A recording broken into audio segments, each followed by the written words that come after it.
하나님을 가까이 하는 법. How to get close to God. 우리 옛말에 이웃사촌이라고 하는 말이 있습니다.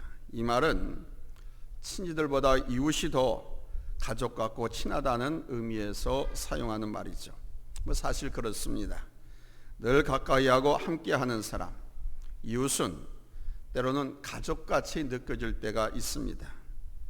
제가 아는 어떤 분의 형제들은 이 한국에 있지 않고 다 외국에 나가 살고 있습니다. 그렇다 보니까 몇 년에 한 번 가끔 얼굴을 보게 되거나 명절 때가 되면, 그것도 매 명절 때마다 들어오는 것이 아니고 이따금 전화를 통해서 한두 번 정도 통화하는 그런 정도라고 합니다. 그렇다 보니까 평소에는 전혀 생각하지 않고 그냥 잊고 산다고 합니다. 그런데 이번 주변에 늘 함께하는 이웃이 몇몇 분 있다고 합니다.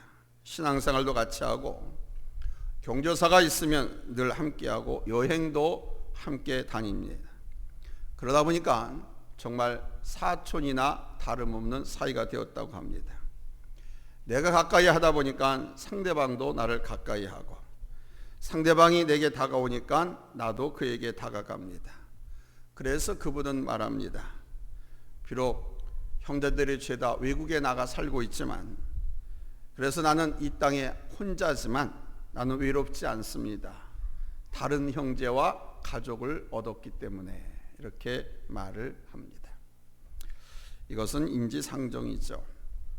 가까이 하는 사람하고는 가까이 할 수밖에 없고, 그렇다 보니까 가까워질 수밖에 없습니다. 우리 하나님도 마찬가지입니다. 하나님을 가까이 하는 사람을 우리 하나님께서는 가까이 하십니다. 따라서 하나님과 가까워질 수밖에 없지요. 하나님을 가까이 하는 사람, 찾는 사람, 그 사람을 하나님께서 가까이 해 주시니까 이 사람과 하나님은 친밀해지고 가까워질 수밖에 없는 겁니다. 이것은 우리 예수 믿는 성도들이 당연히 해야 하는 것이자 주어진 복이기도 합니다. 본문 8절 말씀에 하나님을 가까이 하라고 명령하고 있습니다. 8절 같이 읽습니다. 하나님을 가까이 하라. 그리하면 너희를 가까이 하시리라. 첫 번째 대지입니다. 우리 하나님은 겸손한 사람을 가까이 하시기 때문입니다. Because a humble man draws near to God. 그러니까 하나님을 가까이 하는 것은 그 사람의 성품이 겸손하다는 증거입니다. 사실 교만한 사람은 하나님이 필요 없지요. 자기 경험, 자기 지식, 자기 능력으로 다 할 수 있는 줄로 아는데 하나님이 뭔 필요가 있겠습니까? 그래서 자기가 다 할 수 있고 누구의 도움도 필요 없다고 생각합니다. 그런데 여러분, 어디 세상살이가 그렇습니까? 때로는 다른 사람의 도움이 필요할 때가 있습니다. 부모의 도움이 필요하고, 형제의 도움, 동료 친구들의 도움, 이웃의 도움, 목사님의 도움, 성도의 도움이 필요하지요. 우리는 하나님이 아니에요. 우리는 예수님도 아니에요. 우리는 절대자가 아닙니다. 우리는 모든 것을 다 할 수 있는 그런 존재가 아닌 것입니다. 그런데 다른 누구의 도움도 난 필요 없어, 나밖에 없어, 나 혼자 살 거야 라고 말한다면 그 사람은 교만 그 자체입니다. 거기에다가 하나님마저도 부인한다면 교만의 극치죠. 교만한 사람의 마음에는 하나님이 자리할 곳이 없습니다. 갈라디아서 6장 16절 이하에서 육신의 소욕이 성령의 소욕을 회방한다고 말씀하고 있습니다. 교만은 육신의 소욕입니다. 곧 마귀의 일이고 마귀의 성품이 교만이라는 것입니다. 따라서 이런 마음을 가진 사람에겐 하나님의 영과 하나님의 말씀이 들어갈 틈새가 없습니다. 그러나 겸손한 사람은 매사 범사에 하나님을 필요로 합니다. 하나님께서 은혜 베풀어 주시지 않으시면 나는 존재할 수가 없습니다. 하나님께서 함께 하지 않으시면 난 살 수가 없습니다라고. 그래서 늘 하나님 앞에 나옵니다. 하나님의 도움을 구하고 하나님의 은혜를 구합니다. 그렇게 나아가는 사람을 우리 하나님께서는 가까이 하십니다. 모세는 하나님의 은혜가 필요하고 또 능력이 필요하고 하나님의 인도하심이 절대적으로 필요하다는 사실을 깨달았습니다. 도저히 자기가 하나님께서 주신 사명을 감당할 수 없다라고 생각했습니다. 하나님이 도와주시지 아니하면 할 수 없다. 그래서 모세는 늘 하나님께 나아갔습니다. 그렇게 나아가다 보니까 마치 사람이 친구와 이야기하듯이 모세는 하나님과 대면을 했습니다. 이 모습을 생각하면 정말 얼마나 부러운지 모릅니다. 사람이 사람과 가까이 마주 앉아 대화하는 모습 한번 상상해 보십시오. 어저께네요. 화요일이죠. 목사님 세 분이 저를 찾아왔습니다. 두 분은 제가 잘 아는 분이고 한 분은 처음 만나 이야기하는 분인데 아무래도 처음 만난 분은 오래전부터 알고 지내는 목사님과 비교가 아주 서먹서먹했습니다. 그래서 늘 가까이 하고 함께 만난 두 분과는 꺼리낌없이 이런저런 이야기를 얼굴을 마주보고 했지만 정말 이렇게 친감이 갔어요. 그런데 처음 만난 그분하고는 눈도 안 마주치더라고요. 두 사람을 바라보면서 얘기를 하게 되더라고요. 늘 봤던 목사님, 친구분들 그렇게 친근할 수가 없습니다. 그래서 하나님과 우리와의 관계도 이렇게 친근하면 얼마나 좋을까 그런 생각을 해봤습니다. 근데 성경에 보니까 이 모세가 하나님과의 친근함이 친구와 이야기하듯 했다 그렇게 말하고 있습니다. 이렇게 우리 하나님께서는 하나님 당신을 필요로 하는 사람 또 하나님을 가까이 하고자 하는 사람에게 필요가 되어주시고 만나주시고 가까이 해주십니다. 자, 그럼 How can I live close to God? 어떻게 하면 하나님과 가까이 하는 삶을 살 수 있을까요? 오늘 본문에서 몇 가지를 말씀해 주십니다. 하나님과 가까이 하는 삶. 첫째는 It's about rely on God. 하나님을 의존하는 겁니다. 휴모타케네라고 하는 말은 하나님께 의존한다. Rely on God 이렇게 해석할 수 있습니다. 하나님께 예속되고 하나님께 순종하고 하나님의 말씀을 따라서 사는 자세를 의미합니다. 우리가 존경하는 분이나 좋아하는 사람과 가까워지려면 그 사람에게 의존적이 되어야 합니다. 이 의존적이라고 하는 말은 내가 상대방에게 전적으로 기대는 그런 자세를 의미하는 것이 아닙니다. 이 의존적이 되라고 하는 말은 전적으로 신뢰하고 존경하는 사람이니까 그분의 정신과 그분의 가르침과 그분의 뜻을 따르고 순종하고 마음을 모으는 자세를 말합니다. 그럴 때 기도가 나오고 묵상이 되어지고 순종이 이루어지죠. 신뢰하고 존경하는 분이니까. 우리가 하나님을 믿고 바로 하나님을 의지하면 기도하게 됩니다. 하나님의 도우심과 인도하심을 구하게 되고 하나님과 소통하고 교통하기를 간구하게 됩니다. 그리고 그 말씀을 따르고 순종하게 되지요. 사랑은 상대방의 의견을 나의 의견보다 더 중요하게 생각하고 따르는 것입니다. 사랑하기 때문에 상대방의 의견을 기꺼이 따릅니다. 때로는 내가 포기해야 할 것이 있다면 포기도 하죠. 그게 사랑이라는 것입니다. 그 사랑으로 우리 신뢰하고 순종하며 의지하는 것입니다. 그렇게 되면 서로 가까워지죠. 그 사람들의 사귐의 깊이가 더 깊어지는 겁니다. 두 번째는 손을 깨끗이 하는 것입니다. is to keep your hands clean. 손을 깨끗이 하라. 성경에 말씀이 많이 나옵니다. 이것은 하나님 앞에 정결하게 나아간다는 것을 의미합니다. 이스라엘 백성들은 하나님께 나아갈 때는 항상 언제든지 정결하게 하지 않고는 나갈 수가 없었습니다. 그래서 항상 깨끗하게 손발을 씻고 나갔습니다. 특별히 제사장이 제사를 집례하기 위해서는 목욕제결을 깨끗이 한 후 제사를 집례해야 했습니다. 이스라엘 백성들이 시내에서 율법을 받기 전에도 그 백성들을 성결하게 하고 옷을 빨게 했습니다.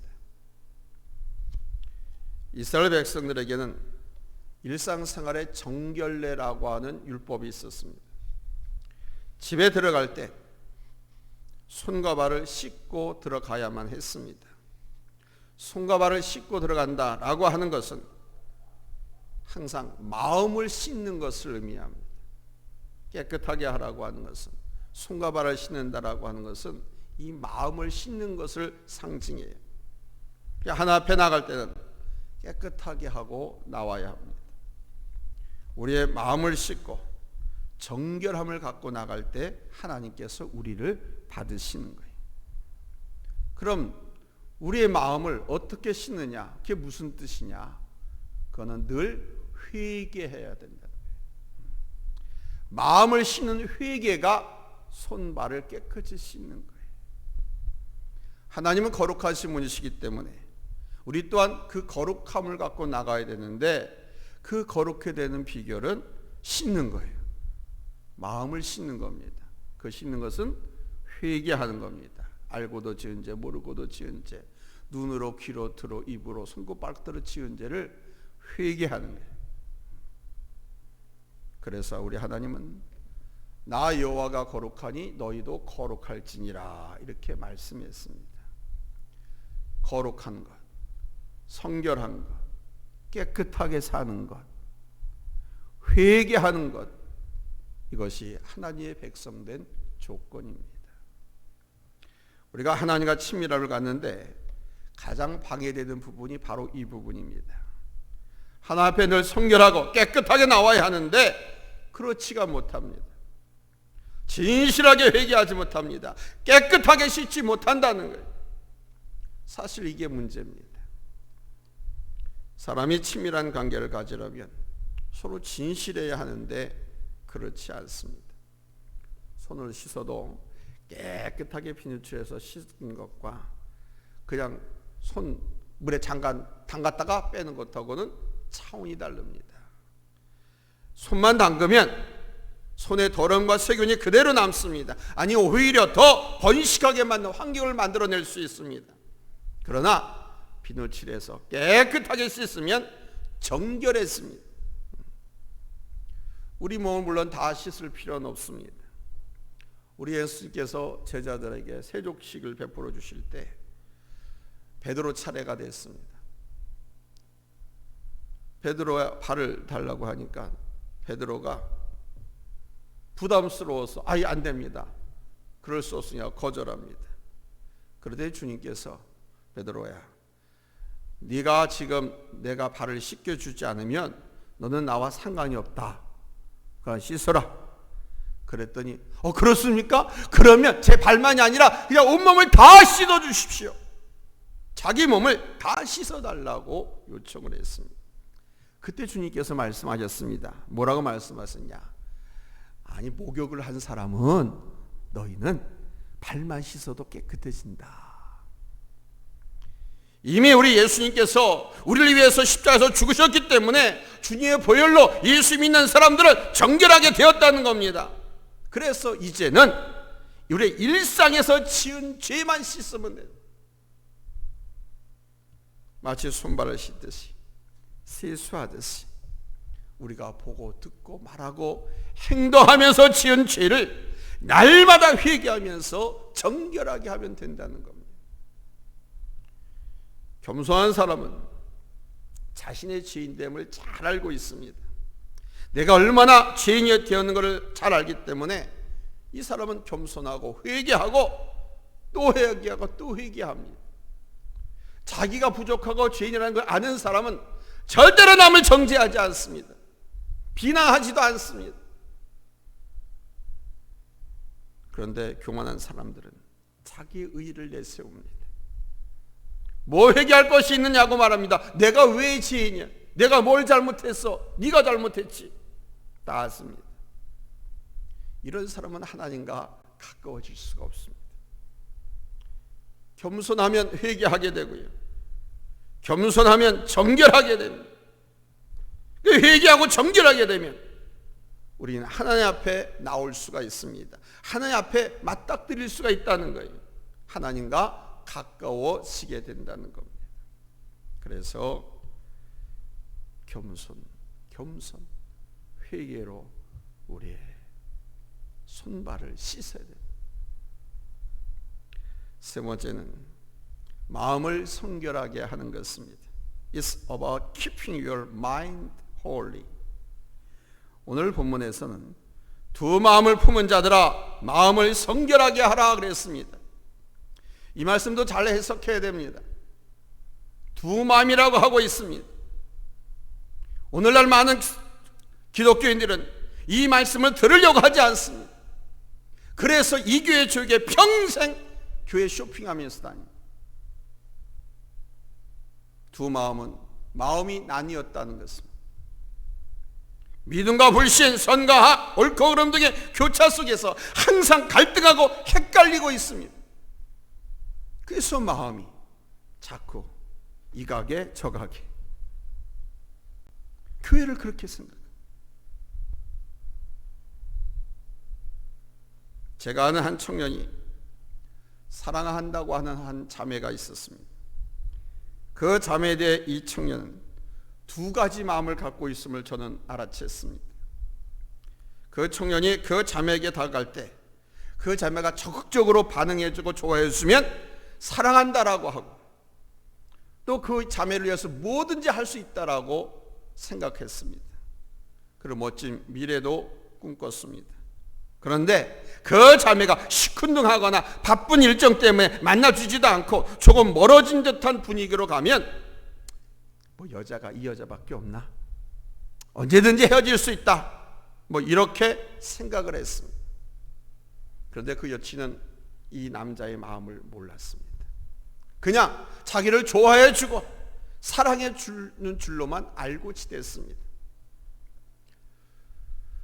그러다 결국 그 자매는 바쁜 일정 때문에 이 남자 청년을 자주 만나주지도 못하고, 그런 사이에 또 오해가 생겼습니다. 회사 동료 직원하고 야근을 하기 위해서 짬을 내서 나와서 식사한 모습이 이 청년에게 또 목격이 되고 하면서 결국은 둘이 헤어지게 됐습니다. 이 불행한 관계입니다. 이 마음속에 이러면 그래 내가 너를 사랑하고, 안 그러면 아 여자가 너밖에 없냐, 다른 여자들이 또 있을 수 있다라고 하는 이 두 마음, 이것이 불행을 가져오는 겁니다. 한 마음이어야 됩니다. 사랑하기로 작정하고 사랑한다고 고백했다면 어떤 일이 있어도 사랑하는 마음만 가져야 됩니다. 그것이 바로 자기의 마음을 정결하게 하는 거예요. 두 마음, 그래서 복선 깔고 있는 마음은 더러운 마음입니다. 하나님께서 은혜를 주시면 충성봉사하고, 은혜를 주시지 않으면 그냥 내 마음대로 살겠다. 하나님께서 기도 응답을 보여주시면 믿지만 아무런 일도 일어나지 않는다면 믿지 않겠다. 목사님, 우리 딸이요, 제 병을 고쳐주시면, 저희 딸 되게 똑똑하고 되게 이쁘거든요. 그 아이들도 엄마 따라서 교회 가겠대요. 그래 목사님 저를 위해서 기도해 주세요. 그랬어요. 그리고 우리 교회 나왔어요. 근데 어느 날 갑자기 언제 사라졌냐는 듯이 사라져버렸습니다. 그런 마음을 갖고 교회 나오고 예배 드리면 응답이 없습니다. 그건 더러운 마음입니다. 그게 두 마음인 거예요. 하나님께서 기적을 일으키시면 믿겠지만 기적이 없으면 믿지 않겠다. 그런 마음을 갖고 있으면 하나님을 가까이 할 수가 없습니다. 그런 마음을 갖고 있는 사람에게 하나님은 다가가지 않습니다. 오직 하나님의 뜻에 맡기고 내 주여 뜻대로 하옵소서. Live the will of God alone and as you please, my Lord. 내 주여 뜻대로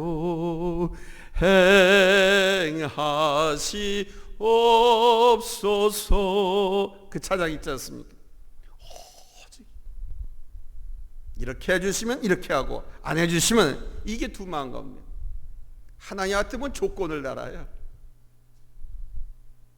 그런 마음을 갖고 있으면 가까이 할 수도 없고 하나님께서 가까이 해주시지도 않습니다. 그냥 하나님 뜻에 맡기고 오직 내 주여 뜻대로 하시옵소서라고 하나 앞에 나오는 마음, 그 마음이 성결하게 하는 마음, 깨끗한 마음인 거예요. 사랑하는 성도 여러분, 여러분은 하나님을 가까이 하는 사람입니까? 하나님이 여러분을 가까이 하신다고 생각하십니까? 모세가 친구와 이야기하듯 하나님과 대면하는 그 장면을 한번 상상해 보십시오. 내가 친구와 대면하듯 하나님과 대면하고 소통하는 삶을 산다면 그것은 하나님을 가까이 하는 삶을 사는 것입니다.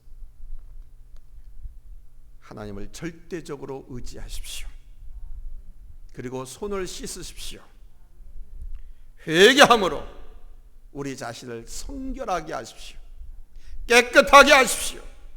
두 마음을 품지 말고 한 마음으로 오직 믿음과 소망과 사랑 가운데서 견고하게 쓰셔야 됩니다. 그러면 하나님께서 우리와 가까이 하시고 우리 또한 하나님과 친밀한 관계 속에서 살 수 있습니다. 그런 삶이 가장 복된 삶이고요. 그것이 바로 그리스도인의 능력입니다. 이 은혜가 오늘 예배 참석하신 여러분들에게 있으시기를 주의 이름으로 축원합니다.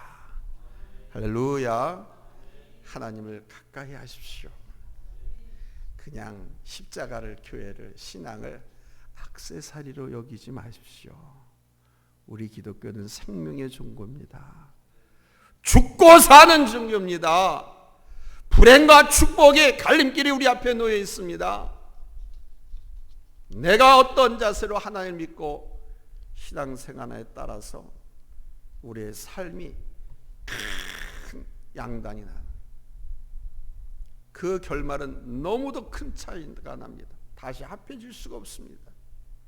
엄청난 차이가 나는 거예요. 오늘 말씀을 기억하면서 늘 회개하고 두 마음 품지 말고 하나님을 절대적으로 믿고 의지하는 신앙으로 그분께 매어 달리고 기도하고 그분께만 영광을 돌리며 살아갈 수 있는 저와 여러분이 될 수 있기를 예수님의 이름으로 축복합니다. 기도하겠습니다. 하나님 아버지,